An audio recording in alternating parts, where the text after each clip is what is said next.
새망의 거리 오 새망의 거리 기공시 나가 좀 티어리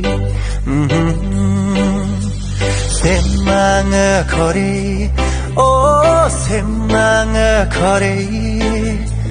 조밀시 청조이 강요리 조조닝 듯 코네 마태동